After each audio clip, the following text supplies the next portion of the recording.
നിമിഷങ്ങൾ കടന്നുപോയി. അവരെ അടക്കാനുള്ള സമയമെടുത്തു. അപ്പോഴും ഞാൻ വെറുതെ അവരെ നോക്കിയിരുന്നതേയുള്ളൂ. ഒന്നും മിണ്ടാതെ, ഒന്ന് കരയുക പോലും ചെയ്യാതെ, വേറെ ഏതോ ലോകത്തിലെന്ന പോലെ അങ്ങനെ തന്നെ ഇരുന്നു. അവസാനം ബോഡി എടുക്കുന്നതിന് മുൻപായി ആരോ വന്നു പറഞ്ഞു, പള്ളി സെമിത്തേരിയിൽ അടക്കാൻ പറ്റില്ല എന്ന്. അമ്മ ഒരു ഹിന്ദു ആയതുകൊണ്ട്. എന്തൊക്കെയോ തർക്കങ്ങൾ അവിടെ നടന്നു. ആരൊക്കെയോ എന്തൊക്കെയോ പറഞ്ഞു.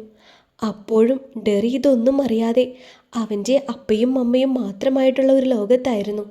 തർക്കങ്ങൾ വീണ്ടും മുറുകുന്നതല്ലാതെ ഒരു തീരുമാനമായില്ല എന്ന് കണ്ടതും അവസാനം ഒരു തീരുമാനം പോലെ വല്യമ്മച്ചി പറഞ്ഞു, അവനെയും അവൻ്റെ ഭാര്യയെയും അവൻ പണി കഴിപ്പിച്ച അവൻ്റെ സ്വന്തം വീട്ടിൽ അടക്കിക്കോളാമെന്ന്.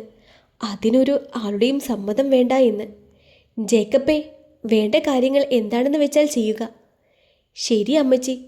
പിന്നെ അങ്ങോട്ട് പെട്ടെന്നായിരുന്നു. എല്ലാവരുടെയും എതിർപ്പിനെ അവഗണിച്ചുകൊണ്ട് ആ രണ്ട് മൃതശരീരങ്ങൾ അവരുടെ തന്നെ സ്വർഗത്തിലടക്കി. അവൻ അവൻ്റെ കുടുംബത്തിന് വേണ്ടി പണി കഴിപ്പിച്ച ആ സ്വർഗത്തിൽ അവരന്തിയുറങ്ങി. ഏറി അവരെ അടക്കുമ്പോഴും ഒന്നും മിണ്ടാതെ, ഒന്ന് കരയുക പോലും ചെയ്യാതെ അങ്ങനെ തന്നെ നിന്നു.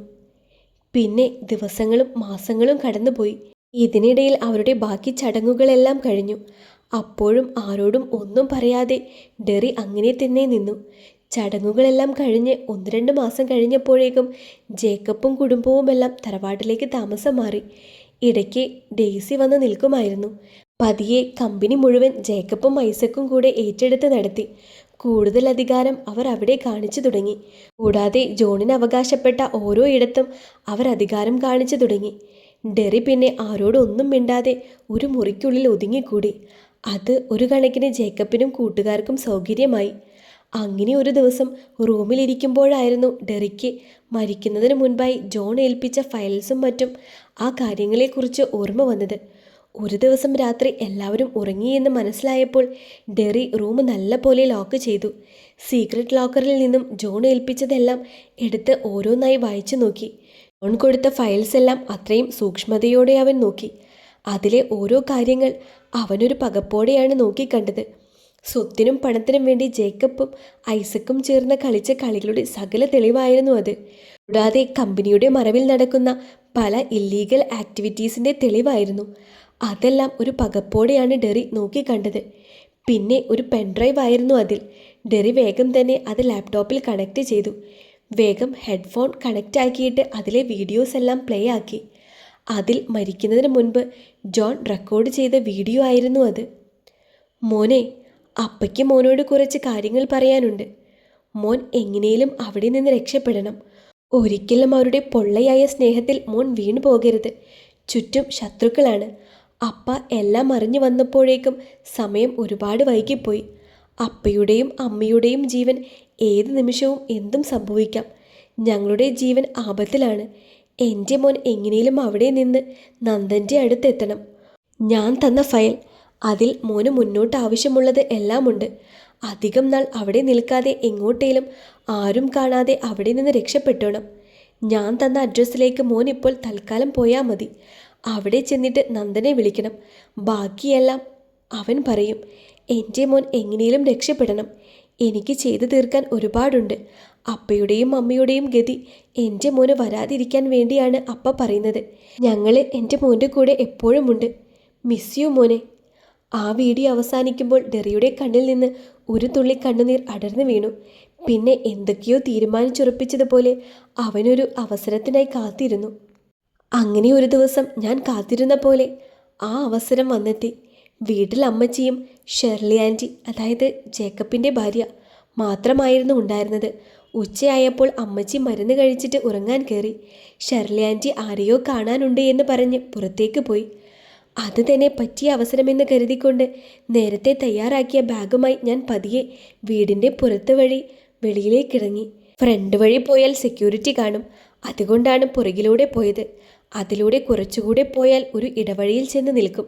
അവിടെ തന്നെയും കാത്ത് അപ്പയുടെ വിശ്വസ്തനായ ഒരാളുണ്ടായിരുന്നു. അപ്പ തന്ന ഫയൽസിൻ്റെ കൂട്ടത്തിൽ ഒരു മൊബൈൽ ഫോൺ ഉണ്ടായിരുന്നു. അതിൽ അയാളുടെ നമ്പർ ഉണ്ടായിരുന്നു. അത് മുംബൈ കമ്പനിയുള്ള അപ്പയുടെ ഒരു വിശ്വസ്തനായിരുന്നു. അയാളെ വിളിച്ചറിയിച്ച പ്രകാരമാണ് ആ സ്ഥലത്തെത്തിയത്.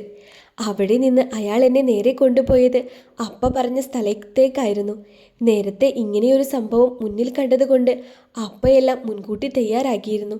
എനിക്കൊന്നും സംഭവിക്കാതിരിക്കാൻ വേണ്ടി അപ്പ എല്ലാം കരുതലും നേരത്തെ എടുത്തിരുന്നു. അന്ന് വർഷങ്ങൾക്ക് ശേഷം വീണ്ടും മുംബൈയിൽ വന്നപ്പോൾ അപ്പ എനിക്കായി തന്ന കൂട്ടായിരുന്നു സൂര്യ. അവിടെ നിന്ന് തുടങ്ങുമായിരുന്നു ഇന്ന് ഈ കാണുന്ന ഡെറിയിലേക്കുള്ള എൻ്റെ യാത്ര, ചെകുത്താനിലേക്കുള്ള യാത്ര. പിന്നെ അങ്ങോട്ട് ഒരു വാശിയായിരുന്നു എല്ലാത്തിനോടും. നന്ദച്ചൻ എല്ലാത്തിനും കൂട്ടുനിന്നു, ഒരു താങ്ങായി. തുടർ പഠനത്തിനായി വിദേശത്തേക്ക് പോയി. അപ്പോൾ എല്ലാം പാറുവിനെ കാണണമെന്ന് തോന്നുമെങ്കിലും അതെല്ലാം ഉള്ളിലൊതുക്കി. പക്ഷേ കാണണമെന്ന് തോന്നുമ്പോഴെല്ലാം ഒരു വീഡിയോ കോളിലൂടെയാണെങ്കിലും കാണും. അപ്പ വഴി അവളുടെ എല്ലാ വിശേഷങ്ങളും ഞാൻ അറിയും. അവളെ കാണാനുള്ള ആഗ്രഹം ഉള്ളിലൊതുക്കി കഴിഞ്ഞുകൂട്ടിയ നാളുകൾ.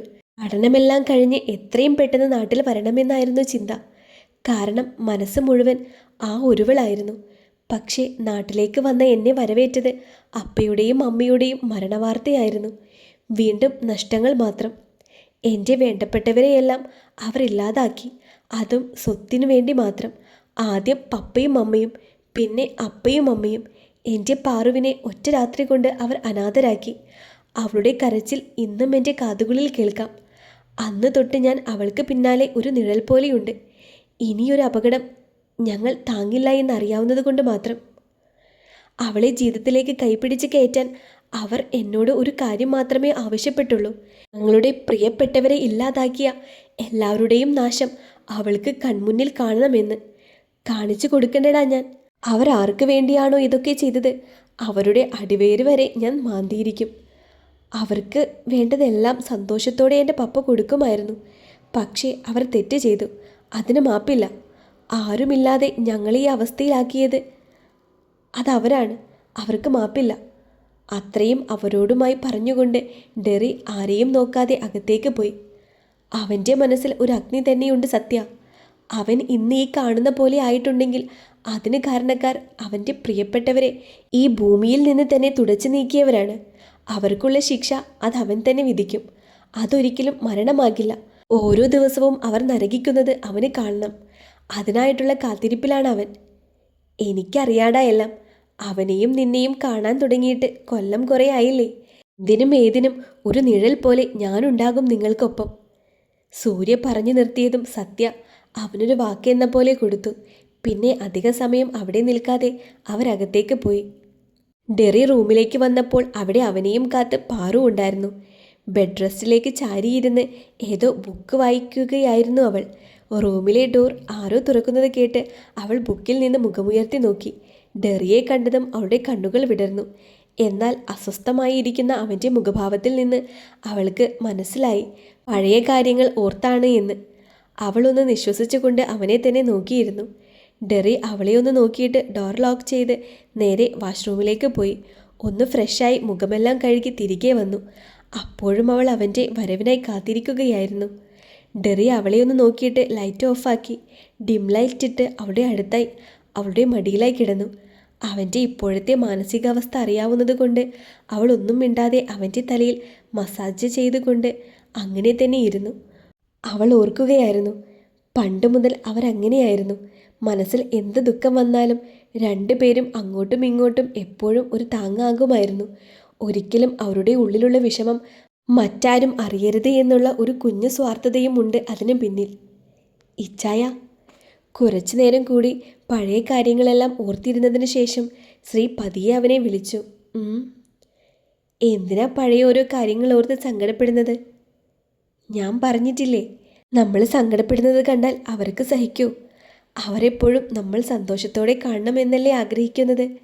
അപ്പോൾ എങ്ങനെ വേണ്ടേ മുന്നോട്ട് പോകാൻ? നമ്മുടെ ഉള്ളിലെ സങ്കടം നമ്മൾ മാത്രം അറിഞ്ഞാൽ മതി.